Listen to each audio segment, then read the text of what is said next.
Hello and welcome to Crucible of Words for more dedicated legacy action. For today's midweek meta deck, we are playing Trohck's Karn-Forge deck, which won a legacy challenge. Karn-Forge is a deck that came away from Eternal Weekend Asia with a massive win rate. I think it was 60%, something along those lines, which is one of the higher win rates of all the decks there, especially among decks that had a reasonable representation. So let's get into it and see what this deck does. Well, we generate a lot of mana. So that's Grim Monolith, Basalt Monolith that we're tapping with our various keys. We're a very key-centric deck here. So we're making loads and loads of mana, funneling that into things like the One Ring, or Mystic Forge, or Karn, to then just pop off, keep drawing lots of cards, use Kozilek's command to dig a bit deeper. Paradox Engine just lets us cast pretty much our entire deck with the One Ring. And then also we have Glaring Fleshraker, so this brings us back mana whenever we're casting a spell, and also gives us a win condition. So we can just 100-0 our opponent with this quite easily. That's basically the deck. We're a combo deck that gets to run Vexing Bauble, which is kind of busted. And I've played this deck before on the channel. I think I trophied with it last time I played with it. It does run very smoothly. And yeah, that's pretty much what we're doing. Make loads of mana, win game with lots of mana. We do have Urza Saga as a backup plan. And our mana base is full of colourless lands that tap for 2 mana. And Urza's Workshop can tap for lots sometimes, but we'll see how that pans out. We have an Inventors Fair, which can also go and find us some bits and pieces that we need. When we've got loads of mana, we can just dump it into this and find, you know, the One Ring or whatever. So yeah, that's pretty much the deck. Just make lots of mana, draw lots of cards, win the game. We do have a Karn sideboard, so it looks a bit funny. You know, we have the Lattice, so we can lock people out. We've got Liquimetal Coating, so we can slow grind people out or turn off permanents. We've got Graveyard Hate of varying kinds. We have an Ensnaring Bridge to sit behind. We have the Paradox Engine we can go and get to just pop off. Argentum Masticore is a way that we can blow some stuff up without needing an activated ability of an artifact, so we can get through things like Collector Roof or even Null Rod. Defense Grid, if we can just sit behind that and make sure we're not getting our spells countered. A little bit of removal, a little bit more Graveyard Hate, and then some Mindbreak Traps for decks that can go underneath us like the Epic Storm. And that's pretty much it. Deck is pretty solid. I'll put a link to the last time I played this, or, you know, this archetype at least. And it was pretty strong, so if you missed that one, go ahead and check it out. And yeah, let's just jam with this. Please remember to like and subscribe, and why not become a YouTube member for £1 a month to get my videos early. Let's do some Karn-Forging. Alright, our opener has plenty of mana, so let's just do the thing. We can probably set up a nice turn 1 Karn here. So this is 2 mana, 3 mana. Each of these adds 1 mana to our pool. We go 3 mana off of this. So taps this. Lots of operations on this deck, but it is very powerful. One of them taps again. And play a Voltaic Key. Tap this. 6 mana. Play a Vexing Bauble to stop any sort of counter spell for our big payoff. Play a Karn. Minus the Karn. What are we getting here? So this is 2 mana. Untap this. So we can just Lattice lock our opponent next turn if we want to. Do we want a Lattice lock, or do we want to... We don't have like a big card advantage engine thing in here, do we? Just get a Lattice. Turn 2 Lattice lock seems pretty good. So this is 2 mana into this. Okay. 2 mana untaps this twice. That's 6 mana. Pay 1, 7, 8 mana. Plenty of mana for a Lattice lock. If they wasteland us here, we need to find a land. But if we find a land, we should be okay. I wonder if we should maybe have a land in our sideboard. That's something to consider. You can have like a Darksteel Citadel in there. Alright, so scooped it up. We know nothing about our opponent's deck. But our deck doesn't really sideboard very much anyway, so let's just resubmit and go again. This hand is considerably weaker than our previous one. So our hand doesn't really do anything until turn 3, which is quite slow. We could mulligan this, and you know, if we lose like 1 or 2 of these cards in a similar looking hand, it's basically the same power level, so I think this suggests that we should be mulliganing. What does this one do? This is a turn 2 copy of the One Ring, which is pretty good. We get to cast that through counter magic because we get the Vexing Bauble. That seems like somewhere I'd like to be. What goes back here? That is a slightly harder one to fathom. I think it's either the Fleshraker or the command. I think we'll get rid of the command because the Fleshraker just generates mana on its own anyway. And maybe we're in a matchup where reducing our opponent's life total in segments rather than just fully going for it is a useful thing to do. A Wooded Foothills. Alright, so we're not on some sort of oops all spells with Once Upon a Time that I played against the other day. A buy. We're getting Thought Seized. Here it comes. Goodbye, One Ring. So the Glaring Fleshraker isn't strictly speaking a payoff here, but it's fine. Obviously, it can become a payoff, you know, if we got some other stuff going on. Oh, it took out the Manifold Key. That's a surprise to me. I will play out a Vexing Bauble. This stops things like Force of Vigor from our opponent. I doubt they have many free spells. But Force of Vigor is a clutch one that can mess you up. There is a forest. Feels like a green sun for one. There it is. So probably some sort of mana dork, possibly an Elvish Reclaimer. Elvish Reclaimer, sure. Would like to get this out, but that requires us to sacrifice our Crystal Vein to do so. So I think we are on just play out the Fleshraker first. And then we can get the One Ring cooking. I'm curious why they didn't take the One Ring. Do they just want to slow us down with like key stuff rather than taking off our payoff? But the key doesn't really do anything until we have the One Ring anyway.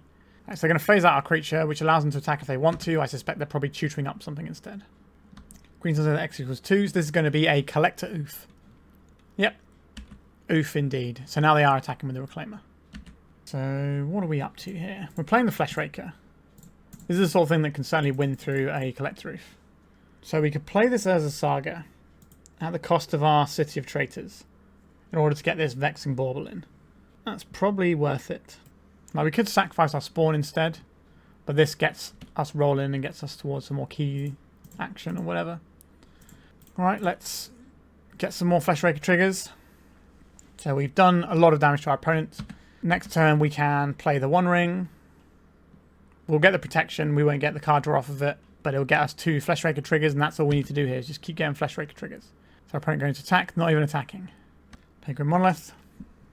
Gives us some triggers. Pings a bunch. That's the One Ring. Just leaves us enough mana to activate our Urza Saga as well. Pinging for enormous amounts here, because each one is getting seen twice. Whenever another colourless creature you control. So do you know what is a colourless creature? A construct. So we have our opponent dead if we find any land. You know, is that true? Just trying to work out if we actually pitch our spawns here or not. Let's see what our opponent fetches up. A Cradle. Sure. So we probably don't make a construct at end step. We wait till our main phase and we can decide if we're sacking our spawns. Because if we draw any colourless spell and we cast it, the Fleshraker will kill our opponent, because we'll get 2 tokens. Each of those tokens will ping twice. Since they're 2 separate clauses. When you cast a spell, you get a spawn. When another colourless creature enters, you deal 1. Nice Collector Oof opponent. The One Ring triggers, doesn't do anything obviously. Karn the Great Creator. That is a colourless spell. Do any of these matter here? Pithing Needle on Elvish Reclaimer probably doesn't hurt. Stops them phasing one of our creatures out. And we get 2 triggers. I can't phase out a creature, they'd have to have real removal. They don't really have much real removal apart from things like Dismember. So Fleshraker comes in, we ping our opponent down, and we win the match through a turn 2 Collector Oof, or whatever it was. Pretty nice. Let's go to round 2. We can't keep this because it has no mana. Key, Basalt Monolith isn't the worst, is it? I think we'll keep this one, and we'll get rid of one of the workshops. Certainly not as explosive as I would like, but we're on the draw. Maybe draw a card that makes it really bananas. Some key counter magic could jam us up a little bit on some spells that we need to resolve. Thoughtseize, similar but different. I wonder what the take here is. It's obviously going to depend what they have on in their hand and what their game plan actually is. Could be the Monolith to just shut down our mana production, or the Key. Could be the Karn to give us fewer payoffs, but we still have the command that we can leverage. They've gone for the Key. Try and kind of feel like you're taking 2 cards by taking the Key when we have a Monolith. I'll play this Mox Opal out. Our opponent's not in colours that is likely to blow it up, and that also means that we get to play around days this turn. A Brainstorm, this means we're not getting Psychic Frog this turn, which is glorious news. Because having a threat that draws them more answers to what we're doing is not where we want to be. Now our opponent might be a combo deck themselves. I'll be somewhere in the sort of ad nauseum tendrils ballpark. An Ancient Tomb. So you cast this, our opponent knows what we drew, but I don't think that matters. Right, I think we just play this out. If they have a daze, they have a daze. I'm not going to do anything with this Basalt Monolith just yet. Another Brainstorm. This does feel more like a combo deck, the way our opponent is firing off cantrips and not really having much to show with them. Especially with that end of turn Brainstorm there. That's the sort of Brainstorm where you end of turn, do it, and then untap and win. Would explain why they wanted to slow us down by taking out the Manifold Key. Okay, they're brainstorming here to see 1 additional card. Oh, sorry, 2 additional cards because they put 2 back. And then drew 1. Misty Rainforest. They can now shuffle away the Brainstorm. Could be some kind of Doomsday line. A Ponder. Our opponent's hand is going to have the things they want in it. That's for sure. But what does that mean for us? Wouldn't mind finding some kind of artifact we can put into play to turn on this Mox Opal. And most of the artifacts we find are going to be mana producers as well, which I wouldn't mind to have more mana to funnel into our Kozilek's command. Something like a Manifold Key would be really nice. Dark Ritual. So we're getting Doomsdayed. That's what you're telling me. Okay, they've used a lot of cantrips, so they might not be able to just immediately cantrip and win next turn, so they might have a pass a turn twice line, but with the amount of land they have, they should just be able to set up a Cyclopile. So what is our route out of this one? How much mana do we have? 3, 4, 5, 6, 7, 8. So we can Karn and play a 4-drop off of the Karn. Let's have a little look at their build. Are they a frog build? They are a frog build. They are a Nethergoyf rather than Tamiyo, is that right? No Tamiyo. Interesting. I think Tamiyo is better than the Nethergoyf personally, but I don't play enough Doomsday to be 100% sure on that one. So what do we have on our sideboard that can help us out? Let's have a little gander. None of these cards will stop our opponent from winning with Thassa's Oracle. Which means we need to Kozilek's command this turn. So what are we looking for that can actually help us out? The One Ring doesn't work. I don't know if we have an actual plan to win this one. Let's do some scrying. Tug ourselves. Have to leave 1 mana up for the purposes of days here. This gets us back 3 mana anyway. If they only had 2 lands, maybe we could do a Karn line here, but they will have enough mana to play through with their Thassa's Oracle. Alright, that's just going to be the game there, I think. So our opponent's going to be able to get through their pile in 1 turn because of the amount of lands they have. Alright, what would I like to do for this? We don't have very good choices for our opponent's deck. We just need to go as fast as possible. Are we the aggro? Does that mean we need these defense grids so we can get in underneath what our opponent's doing? Possibly. Where would I fit these in? That is a tougher thing to work out. We kind of need all of our mana to go hard here. And if we remove some of our payoffs, then that removes our ability to just go. Soulguide Lantern, that can probably become a defense grid, and a Pithing Needle can probably become a defense grid. Like, yes, we could Pithing Needle some of their cyclers, but that's not the best thing in the world. So let's just see if we can get through it here. What does this hand do? Yeah, this hand looks pretty good. Hands with Soul Land, Grim Monolith, Key. That is certainly some Magic the Gathering I'm happy to play. Alright, Grim Monolith. Let's play Manifold Key. Let's play the One Ring on turn 1.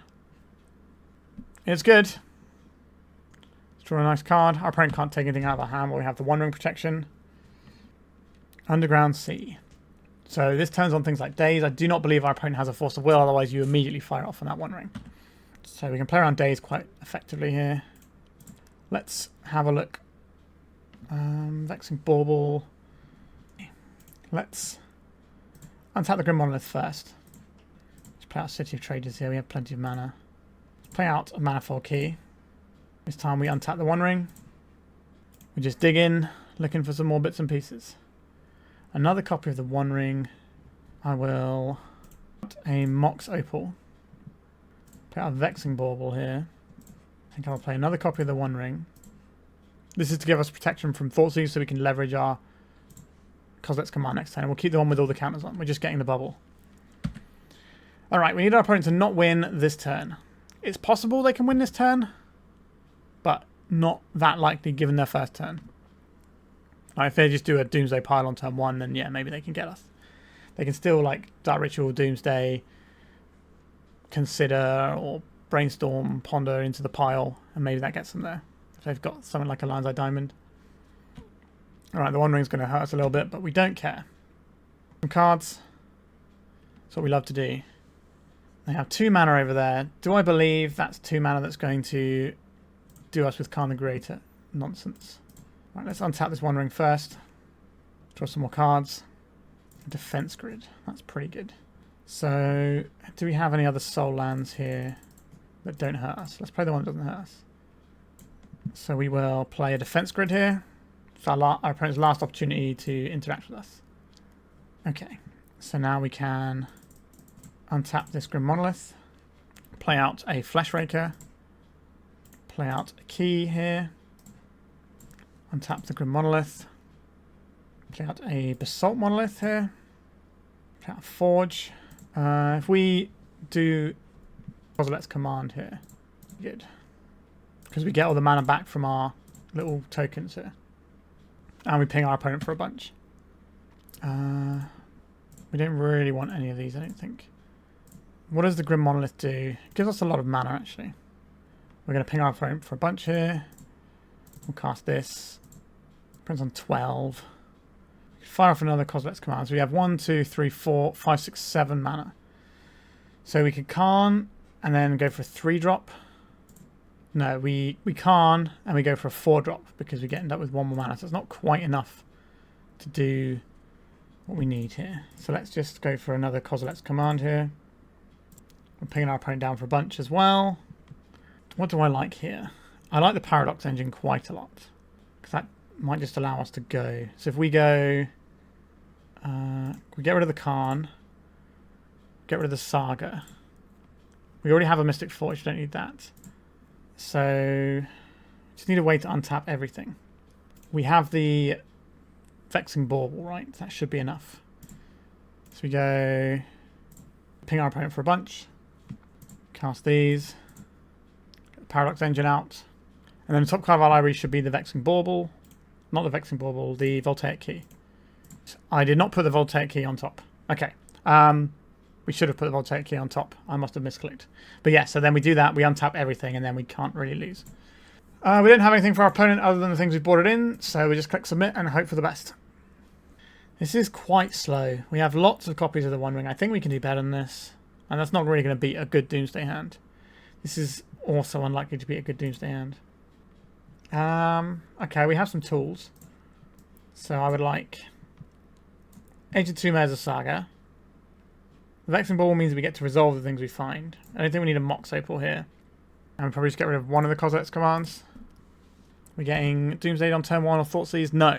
Okay, we just get to go to our turn. That's it. Play out this as a Saga. Try the Vexing Bauble out. We're in. If we draw a key next turn, we can Basalt Monolith into a key. We have a lot of keys in our deck, so not a bad place to be. A Null Rod. Now, we've already seen how we can beat this. It does change our plan into Urza Saga Beatdown, which is fine. Many a game of Magic the Gathering has been won by Urza Saga Beatdown. Hasn't been won against a Doomsday deck, though. Psychic Frog. Yep, that's pretty good. Let's make a friend. It's a 2-2. Kind of wish I had the Pithing Needle right this moment. Because then we can Pithing Needle the frog and they can't grow it. And that ends up being surprisingly good for us. What do I want here? I don't really want to draw any of these things. We're not getting rid of this Null Rod, so it doesn't really matter what we have. We want things that we don't want to draw 0 drops. So I guess we take the Mox Opal here. Because we can't cast 0 drops.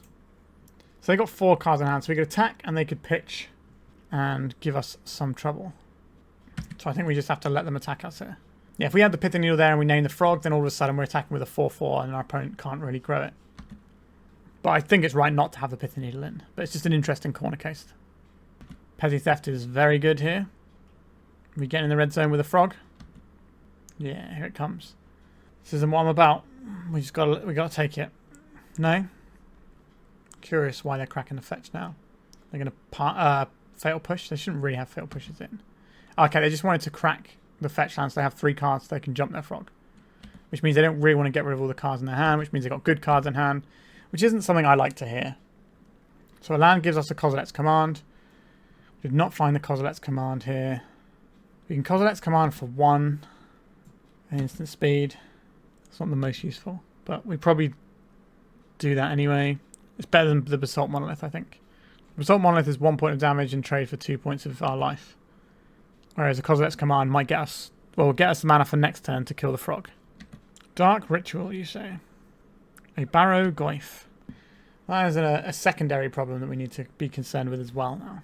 So does that mean we are still Kozilek's commanding to get the mana to Kozilek's command here? Or are we just hoping to draw a soul land so we can take out one and then the other? I think it has to be one then the other, doesn't it? So we kind of wasted our turn a little bit by not playing the Basalt Monolith. But we didn't know our opponent was about to play a Barragoyf. Yikes. Starting to slip away a touch here. Alright, this does help though. So I would like to exile target creature. And then, do I want spawns? I think I want spawns here.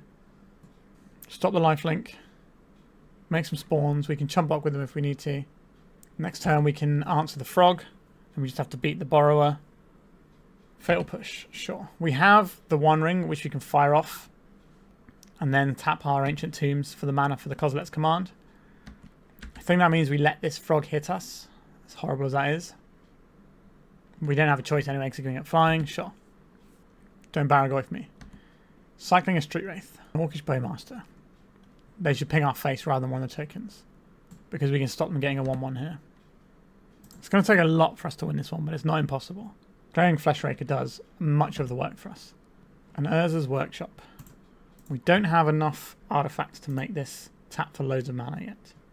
So if we pay 4 mana for these, for this One Ring, we get the protection for a turn. Gives us the artifacts next turn for our Urza's Workshop to have Metalcraft. And then we can Kozilek's command their Psychic Frog. Oh wait, no we can't. I keep forgetting about Kozilek's command. Because you can't target yourself when you have the One Ring Bubble on you. But we do need to get rid of the Psychic Frog. I can ping their own Psychic Frog, sure. Make some guy. Can't draw extra cards right now anyway. Another Psychic Frog. Why would you do this to me, opponent? Couldn't beat the last one. So these don't hurt us whilst we have the One Ring Bubble, which is why we did it that way around. It is annoying that we can't target ourselves.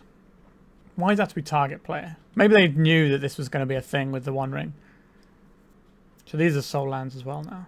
Another soul land. I guess we have to just play this One Ring. They have lethal on board. We might as well play out this so we have more artifacts in play for the purposes of a bunch of other stuff in our deck. Might as well play this out as well. So we're looking for what? Karn into Ensnaring Bridge. 4 mana. We can do Karn into Ensnaring Bridge and not die. Provided we draw like a land or something that we can actually play out. If we draw a land that doesn't hurt us, that's even better. And once we get the Karn in, we can slowly work our way out. So now they're holding up the borrower. Is it Karn? The copy of the One Ring. Well, we're kind of locked into doing this over and over again. They have a counterspell here and it just lights out. Alright, we are just treading water until our opponent can bop us. The third One Ring. Yep, so we're still on the line of Karn into Ensnaring Bridge to get out of it. Come on, Karn. Come on, Karn. Nope, that's us dead. Alright, we got beaten by a combo deck that is kind of difficult for us to interact with, although this time it wasn't really combo stuff. The Null Rod was good, but we've already seen that we can beat Null Rod effects. But it just didn't quite come together for us there. Alright, let's go to round 3. Alright, this looks like a pretty solid hand. We've got the classic Grim Monolith Manifold Key start. Grim Monolith, please. Force of Will pitching Psychic Frog. Alright, that's pretty good. What flavour of Psychic Frog deck are we going to be playing against? Okay, not one that's going to waste on me on turn 1. That's good news. And they're casting a Ponder rather than holding up for Entomb. That's also good news for us. They did not shuffle off the Ponder. Vexing Bauble, you say? Let's cast this Vexing Bauble. And then we're going to play a Pithing Needle on Wasteland. Force of Will pitching Temporal Mastery. Opponent's on some other stuff over there. This is kind of an interesting one. I really didn't want that Bauble to come, but I think we do still have to play this on Wasteland. We can't afford to lose our only mana source here. Next turn we can do some Vexing Bauble and Manifold Key type shenanigans. Get those in play, ready to go wild as soon as we find anything. Or as soon as we can put this One Ring into play. Pluto Delta being cracked. Another Underground Sea. And it's a Psychic Frog. Who would have guessed? Kozilek's command. Maybe that's useful next turn. Let's get our Bauble and our Key in. If we can find another Soul Land, we can kill this frog. Get some more mana to work towards our One Ring. Our opponent does get a card here, but a lot of their cards don't matter in the face of Vexing Bauble. I guess a Thoughtseize would be pretty bad. That could jam us up a bunch. Like, we do have 3 good cards in hand. Ah, okay, another Doomsday player. I see. So killing the frog is a weird one, because if we kill the frog, they don't get to draw into their pile. But if we kill the frog, we're kind of wasting our time, and our opponent might just be able to win the game with whatever their pile is. Alright, there was a very quick pile from our opponent there. Temporal Mastery, Metamorphosis Fanatic. Yeah, whole bunch of stuff over there. A Voltaic Key. That doesn't do anything here. What are we doing? Our opponent almost certainly is going to win if they hit us with this guy. We could crack a bauble, but what can that find us? It can't find us anything that helps us out here. Does that mean we're just playing out the key and hoping for the best? Or we crack the bauble and see. Let's crack the bauble and have a look. Okay, we drew a Mox. Alright, opponents, we need you to not kill us this turn, and then hopefully we can do some crazy one-ring shenanigans that just gets us there. Yeah, that Force of Will on the Grim Monolith on the first turn was everything. And Temporal Mastery is kind of interesting. It's just a way of getting through your pile. Because you can... It's kind of like drawing through your pile without having to draw an additional card. Fast Oracle, 1 card in hand. Alright, we'll scoop that one up. So our opponent's got Force of Wills for us to worry about. And Daisies. So I think we are on defense grids in like we did before. We should just go over like a bunch of their fair stuff for the most part. Blue-black cards in Legacy right now are a hell of a drug. City of Traitors, Vexing Bauble into Karn. It's a little bit slower, but our opponent is on a slower Doomsday list. Because they have a bunch of these fair creatures in and stuff. They're not like Turbo Doomsday with personal tutors and all that sort of jazz. Now, it doesn't mean they can't just go super early doors. But statistically, they go off on a much later turn on average. We kind of have to leverage that as best we can here. If we... Do you want a Fleshraker? Fleshraker in play means we might be able to kill our opponent the turn after. Because that might just stop our opponent's ability to be able to Doomsday without being dead to the Fleshraker triggers. So maybe Fleshraker is better than Karn here. Depends what we draw. A Mystic Forge. I think I want the Fleshraker. It's not the most efficient use of our soul lands here. But the Fleshraker produces more mana if we find any sort of colour spell. We can even Kozilek's Command just to cantrip and make a guy. That's not the worst. I don't really like the Forge here. It lets us cast spells off the top, but we don't have that many zeros. We don't have like the big mana engines. Alright, we're seeing the Doomsday this turn. Do they have a Brainstorm to just win this turn? It's unlikely because they can't cast things like Lion's Eye Diamond in the situation they're currently in, so they're probably going to have to go to their next turn, which gives us a chance to try and hit our opponent for 9 with a Fleshraker. It's going to be awkward, but it's not going to be impossible. Fleshraker is a pretty messed up Magic the Gathering card. They do anything differently over there? Still got all their fair stuff in. If you can call Metamorphosis Fanatic and Psychic Frog fair. They are on Tamios as well. We've seen a Null Rod. Not surprised to see that. It's just the one of, I think. Unless they've got a second one they've put into their deck. Yikes. Not a big fan of what I'm seeing here. Let's get the Manifold Key in. I'm debating cracking the bauble. I don't think that's where I need to be here. But maybe it is, because what else are we doing here? Urza's Workshop. If we play that now, we have some mana, but not enough to do anything. I think we can kill our opponent next turn. I think that's within the realms of possibility. Yeah, this deck feels a lot better when you have a Grim Monolith in play. That's for sure. Alright, so Brainstormed at end step. So that's one further through their pile. This takes them to 3 cards in pile. So any sort of cantrip here means that they might be able to cast an Oracle. Right, they go to 2. They can cast an Oracle with 2 cards left in library. Edge of Autumn. Okay, with 1 card left in library. Yep, and that is the game. So we've lost to Doomsday twice in a row. So I think that's an interesting thing to think on. It certainly is a sort of deck that I would imagine being good into what we're playing. Alright, let's go to round 4. Do I like our opener here? It's very slow. I think we can do better. Alright. I like this one a bit more. Do we need multiple keys? Do we need multiple cities? Multiple keys is multiple draws off of our 1 ring. Right, we'll keep like this. We're a little bit susceptible to a wasteland here. But that's kind of how you play this deck sometimes. Right, so we'll get our workshop in. We'll get our Manifold Key. And then we'll pass. Opponent says they're on a bit of a brew, so let's see how they go. Or a new deck for them. Might not be a brew. It is a Yorion build, and they do have a wasteland. It's not what we wanted to see. As I mentioned. Vexing Bauble. Let's cast our Vexing Bauble. That shuts off days. And play a key. Any land, and we're good. A Grim Monolith, and we're absolutely busted. And it's going to be great. A wasteland from our opponent, and we're going to be scrabbling in the dirt for a bit. But they're an 80 card Yorion deck. I think it's worth playing into the wasteland to have the higher power thing. But if we threw away one of these keys, we'd be in a better position. Oh. Up the Beanstalk. Okay, so it's like a Yorion Beanstalk deck with the Ancient Tomb. That's unusual. So they're probably less colours than like the full like 5 colour builds. We don't get to play the game here.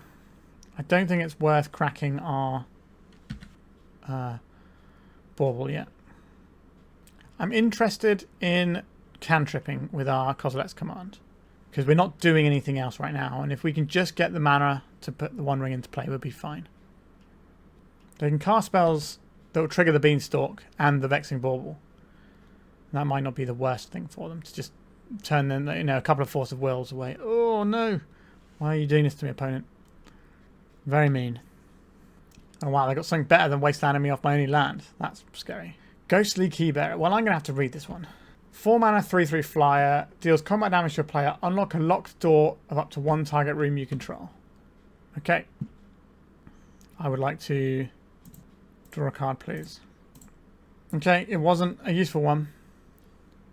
But it might get us one step closer to the land we require. Please be something that allows us to play the One Ring. It is not something that allows us to play the One Ring. We could crack the Bauble and hope we find a soul land to deploy the Fleshraker. I think we are just on... Our opponent's going to be playing some weird rooms that I've never seen before, and they're going to be pretty strong against us. Mirror Room. When you unlock this door, create a token that's a copy of a target creature you control, except as a reflection. If a triggered ability of a permanent you control triggers, that ability triggers an additional time. Okay, so that's what they're going to unlock this turn. So they get to get double draws off their Beanstalk, for example. I guess we need to draw a card. Alright, we found an Ancient Tomb. That is good. If we find a Grim Monolith, then we're actually golden here. We have to play out this in case we draw a land next turn. Obviously comes with some amount of risk if our opponent has a third wasteland, but they are a Yorion deck, so I'm not expecting to get hit by another wasteland here. If we just keep that other land instead of the key, then we could have played the One Ring out on the turn they tap out there. Tiger. Okay. Roaring Furnace. When you unlock this door, this room deals damage equals the number of cards in your hand to target creature an opponent controls. You have no maximum hand size at the beginning of your end step, draw a card. Okay, so it gives him the Monarch this turn as well. Am I cracking this Bauble, knowing that our opponent is almost certainly got counter magic in their deck? That has 2 life. That is a big price to pay.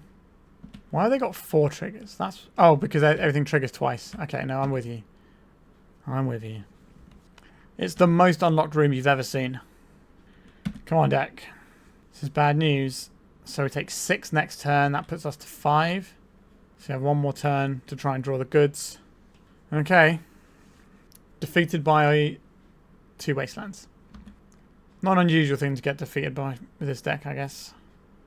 Gonna play some more rooms I've never seen before. What is this one? Smoky Lounge. At the beginning of your first main phase, add red, spend this mana only to cast room spells and unlock doors. When you unlock this door, create an XX blue spirit creature token with flying, where X is the number of unlocked doors among rooms you control. Alright, so they're going to unlock that. They only unlock it once. I believe that's how that works. They don't just make a bunch of tokens here. But they will get 2 tokens because it will trigger twice. I don't really want to draw from the key when our opponent's got that many cards in hand. We need to just try and luck our way into a copy of a soul land and play the One Ring. So they got 2 6/6/6. So 2 6/6s. It's pretty cool. I'll be honest with you, haven't really looked at too many of these room things.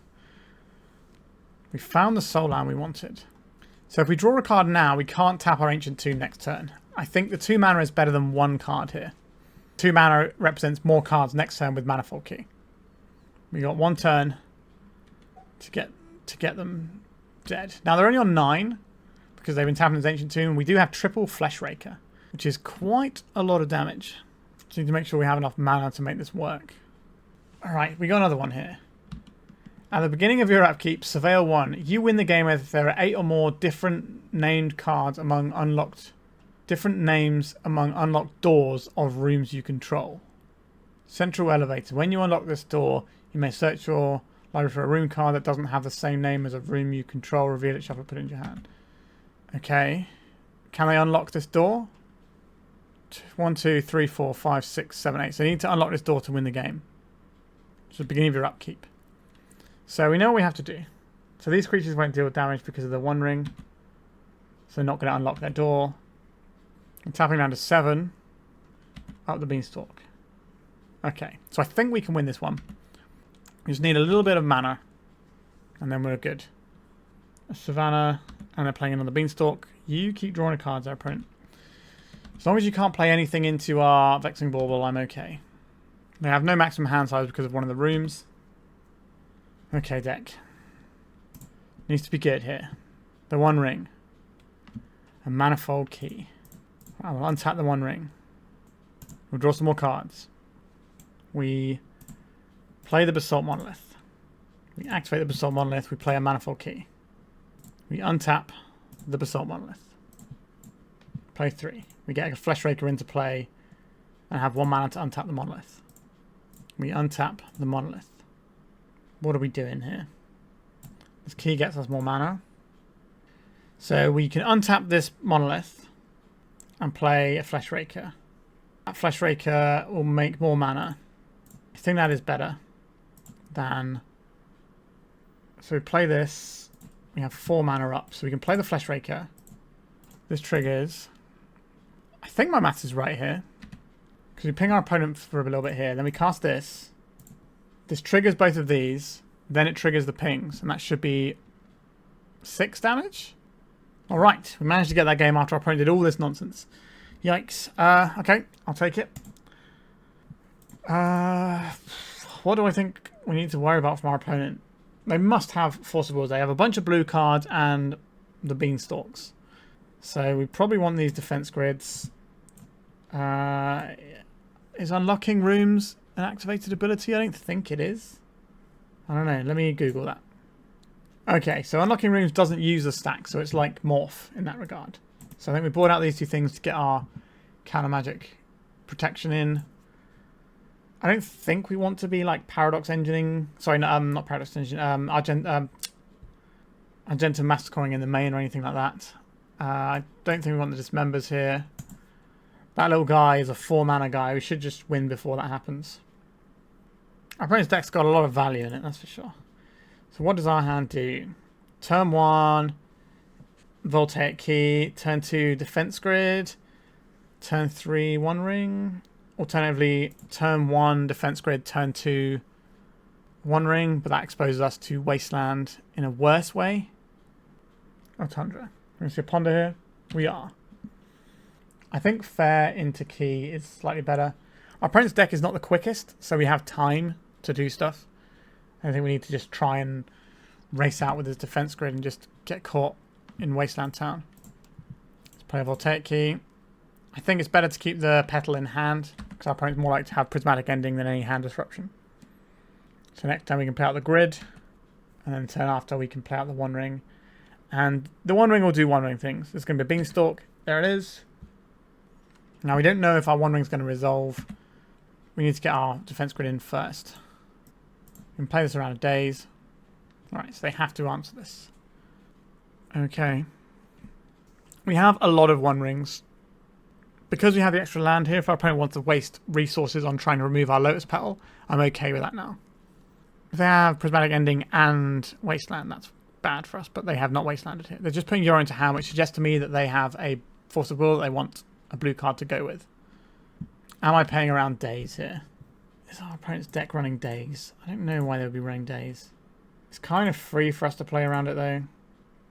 So we can draw quite a few cards if this resolves. Oh, it did resolve. That's exciting. Let's draw a card. Let's untap this with our floating mana. Draw some more cards. Okay. We get to draw an awful lot of cards next turn. We get to gain a tiny bit of life with our Inventors Fair. Not that that really matters here. Ancient Tomb is not a wasteland. We're going to see a rune I don't know that is really horrible for us. Possibly. They're just playing the Yorion. So this draws a card when they cast it. It blinks the Beanstalk, draws another card. So we need to get our One Ring popping off. We can shoot for something with Inventors Fair if we want to. But we don't know if it will resolve. Then we just need to draw a boatload of cards and enjoy many, many cards here. Draw some more cards. Would have liked something a little bit more than what we have here. So there's 2 mana. We can play out an Ancient Tomb to give us another 2 mana. Or we can just keep drawing cards. We can protect ourselves with a copy of the One Ring for a turn. We could play out a Mystic Forge. I'm not too into the Mystic Forge here. A lot of options. Quite like the Fleshraker. Right, we're getting a Force of Will on the Fleshraker. Picked it off as Lecture Hall. What does that do? Destroy all creatures, other permanents you can drive Hexproof. Pretty cool. So now we have a little bit of mana left over. We'll play out a differently named key. And then we can go to the end step. We can probably bin off some amount of the cards in our hand. So I don't think we need another Forge. We can probably get rid of one of our lands. Probably just going to be an Urza land here, isn't it? And maybe one more key. I don't know. I like the keys a lot here. Where's the Forge? Let's just get rid of some bits and pieces. So the plan is maybe try and get a Paradox Engine off of this Karn if we can generate enough mana to do that. No wasteland for our opponent is good. We're going to take a hit from this Yorion, so we might need to re-ring, which is why we kept all of them. Where is my Grim Monolith? That is the one we really need here. Put the life gain on top always, just in case something happens. Right, let's draw some cards. Play out a Mox. Play out City of Traitors. They have hard cast Force of Will mana, so I'm not really sure how much point there is in playing out the Vexing Bauble here. Let's untap the One Ring. Let's draw even more cards. Like the defense grid is good here, potentially. Still no Grim Monolith. Just don't have the mana that we require. We could draw more cards, but that will put us dead next turn. We're already going to be dead next turn, so we probably need to re-ring here. Just the hard cast Force of Will. Or it's going to be consigned to memory. The hard cast Force of Will, so we couldn't stop that unless we drew the defense grid. So now what is our plan? I guess we could draw some more cards. We can't play any of these and we lose to our own One Ring. Is there a way that we can stop ourselves from losing to the one Ring? So we take 4. Then we take 7. I don't think we have any life gain here. Nope. Alright, I guess we go to game 3. Our deck just did not function there. We just couldn't find the big mana rocks that we needed. I'll go back in again. I think our sideboarding is fine. The fact that our deck just couldn't really string together what it needed to for so long was frustrating. Like maybe instead of trying to draw lots of cards with One Ring, we're just supposed to play out our haymakers like the Karn and just keep baiting out the answers instead of just going for a big One Ring turn.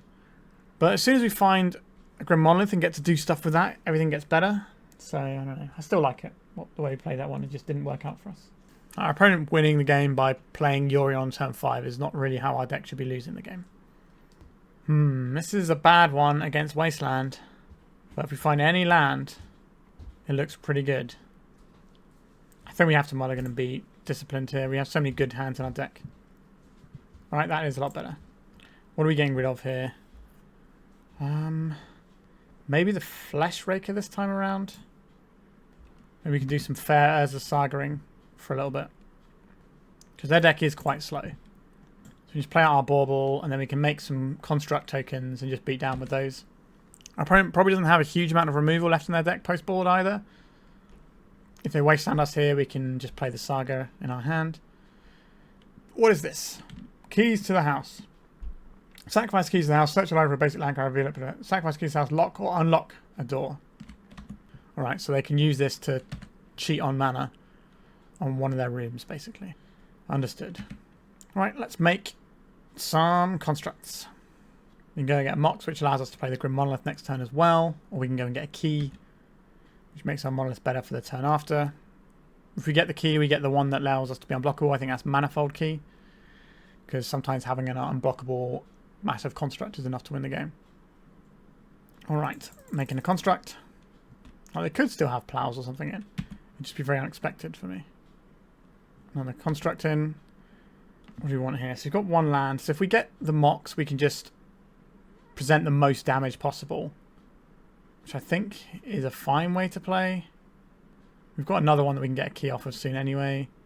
Should I take a Mox? Let's play this so we can attack for 5. So attack for 5, then we attack for 10, and then we attack for 10. Well, we attack for way more than 10. Actually, no, we attack for 5, then we attack for 12, right?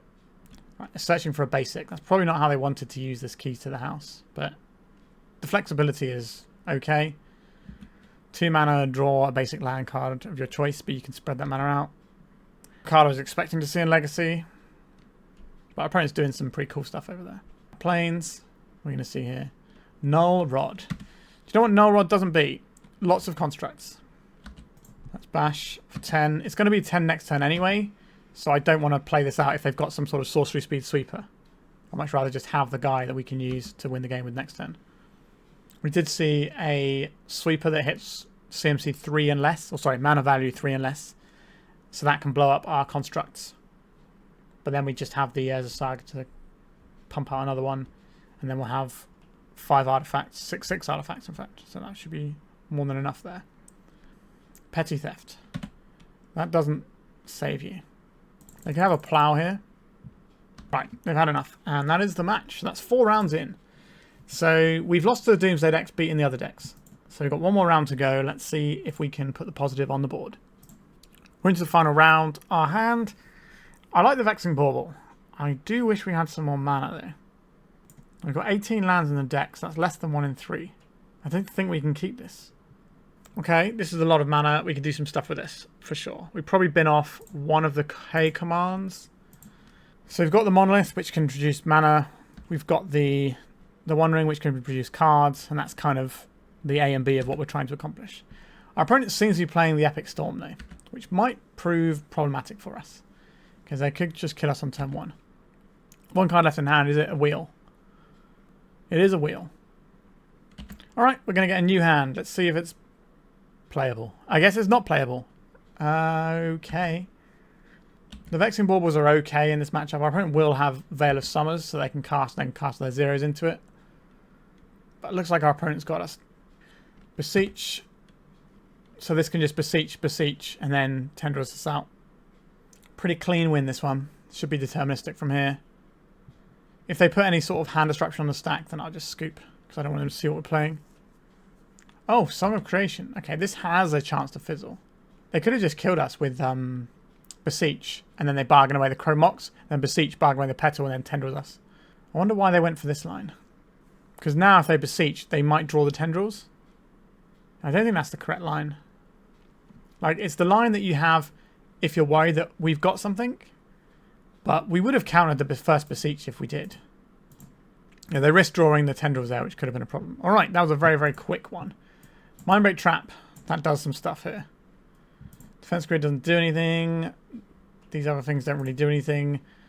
They're kind of off the guy's world line, but they still do have access to them. So maybe Faerie Macabre is something that we could look at. But our list is quite tight here. Soulguide Lantern. That's probably better than Faerie Macabre. Anyway. Is it even good enough to play here? Debatable. We don't need this Pithing Needle. Maybe just get rid of the Soulguide Lantern and keep the Mindbreak Traps. But our deck is pretty good because we have Karn and Vexing Bauble, which between them can really jam our opponent up in a big way. But if your opponent just turn 1s you, then sayonara, I guess. This one is unlikely to beat a Storm deck. Let's mulligan for our useful tools. This is a turn 2 Karn. That is acceptable to me. I think we've been off one of these Fleshrakers. We might draw something that allows us to play the Paradox Engine and just go wild next turn and win the game. But otherwise, I'm happy just to play Karn and restrict our opponent's ability to generate mana off of Moxes and Petals and Lines of Diamonds and all that sort of jazz. But if they just go this turn and kill us, then we lose. Please don't kill us this turn. 2 Lion's Eye Diamonds. Now they could wheel us into a Mindbreak Trap. Dark Ritual, so Beseech is going to be online pretty soon, I would imagine. Alright, we're just getting an Echo. Yeah, we're getting an Echo here. With a load of mana floating, so they can shuffle in those Lion's Eye Diamonds to draw them again. Okay, they did wheel us into a Mindbreak Trap. We have to work out the best time to use this Mindbreak Trap. Our opponent has a ridiculous amount of mana floating right now. We do have Karn next turn, if we can make it another turn though. A Brainstorm, that suggests that they need more than is in their hand to kill us. Or that they already have it sewn up, but just want to make sure they can check our hand with a piece of hand disruption. Mox Opal, we can shut that off next turn with a Karn. 5 cards left in the hand. 4 cards when they play this Chrome Mox, probably 3 when they imprint. 2 cards left in hand.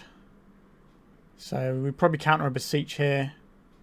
Alright, just going to put the Tendrils on the stack, aren't they? So let the Storm Trigger resolve, and then we exile all of the spells. So I like our spot here. So we let the Storm Trigger resolve. They have to choose their targets. They're going to be us. They've got 1 card in hand. All the spells get exiled, please. They can't fail to summon this because it's exile. A Burning Wish. Alright, so we can see what they find and then we can work out what's going on here. Okay, so they're just going to Burning Wish here for the Tendrils in the sideboard and kill us with the sideboard Tendrils. Yep, we're getting absolutely pounded there.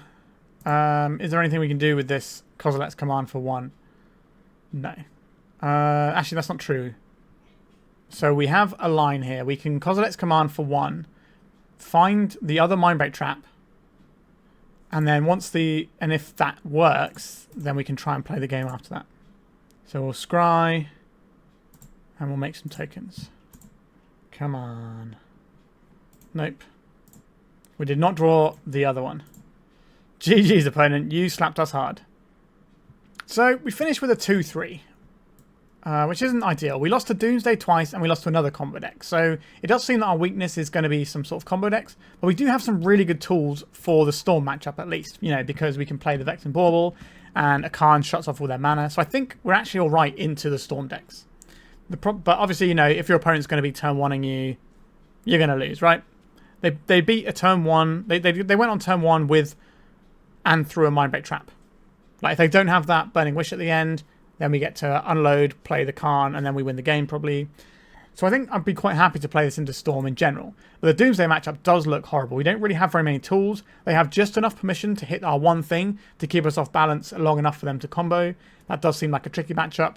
The other matchups seem pretty great. And if you watched the video I played last time, we just smashed through loads of people. I think we have the ability to win via the Fleshraker and the Saga thing. So we're not actually just stone cold to the Null Rod effects, although Null Rods are obviously very good against us still. But this deck's relatively flexible for what it's doing. If you can hit mana at the right time, it can really jam this up. And as you saw here, if you're looking about how to beat this deck, countering a clutch Grim Monolith completely buried us before. So keep that in mind when you're playing against this deck. And maybe try and keep more land-heavy hands if possible, if you're worried about Wasteland. Because it's all very well having all this stuff that taps for mana, but you need to have your basic mana to get them in the first place. The hands where we couldn't find the Grim Monolith just didn't work, and that's going to happen sometimes with a combo deck like this. It's not just like A plus B, we are some of our pieces to get things going sort of combo deck instead. Sideboard-wise, like, you can definitely tinker with the slots you have here. Like, how often are you finding the Liquimetal Coating? I'm unsure. But that's the thing with Karn boards. There's a lot of tinkering available. Maybe we need something that helps us beat the Thassa's Oracle decks like the Torpor Orb. But is that just going to be too slow? By the time we go and get it with Karn, they should probably already win the game. So you can't have it as a one-off in a Karn board. And where are you going to cut to fit multiple copies of it in? Hard to say. Maybe we're supposed to just go harder with our, you know, playing through the counter magic with Defense Grid and just doing our combo and winning the game that way. But yeah, this deck is very powerful. It had a very solid win rate at Eternal Weekend Asia. Like I said, I think it was the best win rate of all the decks that had over 50 matches played. I think it had about 100 or so matches played with the deck and came back with like 60-odd% win rate, which is pretty solid. Certainly a lot of stuff to keep track of when you're playing it with those. So I can understand why people don't necessarily want to play into it. It can feel a little bit like solitaire. But this is definitely an option you should have on your radar for Eternal Weekend coming up soon. And like I said, at the start, Trohck managed to win the challenge with this. So it's clearly got some real legs to it.